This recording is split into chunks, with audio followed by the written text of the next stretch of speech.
Hello everyone, Gary from the Morgue here. I just wanted to tell you about a show that I've been sleeping on, and if you're sleeping on it too, then you need to stop sleeping on it right now and be awake and wake up about it because it's really good. It's called Widow's Bay. In the UK, it's on Apple. I don't know where it is streaming on the rest of the world.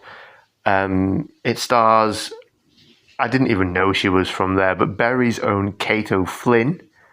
And Kate, if you listen to this, I know you're not listening to this, but if you do, please come on the show. It stars Matthew Rhys, the legendary Stephen Root, equally legendary Dale Dickey, Kevin Carroll, just really great stacked cast. So it centres around a not-so-thriving seaside community, a small New England town in which the mayor is striving to make it like a tourist destination, specifically like Martha's Vineyard is a recurring joke. It's a horror comedy show.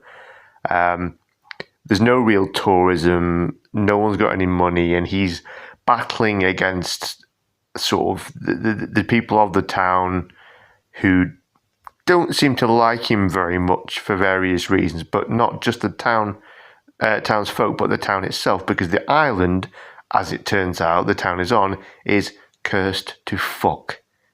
So the curse takes many forms. It's a bit like, the show's like a Monster of the Week kind of thing. There's an ongoing story arc about the curse and the residents trying, and the mayor sort of battling against dark forces.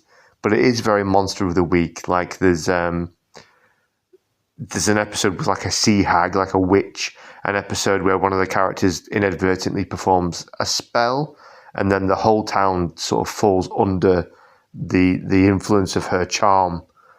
She does it completely by accident, and it's exactly the kind of thing you would have seen in Buffy the Vampire Slayer. It is quite Buffy-esque in that respect, in the way that the Monster of the Week scenarios play out. It's a bit more adult than Buffy, but as I say, it's a horror comedy. It's got some very, very funny, dry humour in it, but it's a bit more dark than Buffy, a bit more death. But it's also got some really quite genuinely scary scenes. The creators know the audience, they understand the tropes, and they play with them. And it's there are a lot of homages, very loving homages to things that have come before. I've seen Evil Dead in there, The Shining probably a bit, The Blair Witch Project, just lovingly acknowledged throughout the show. I'm only up to episode 5. There are 10 episodes in total.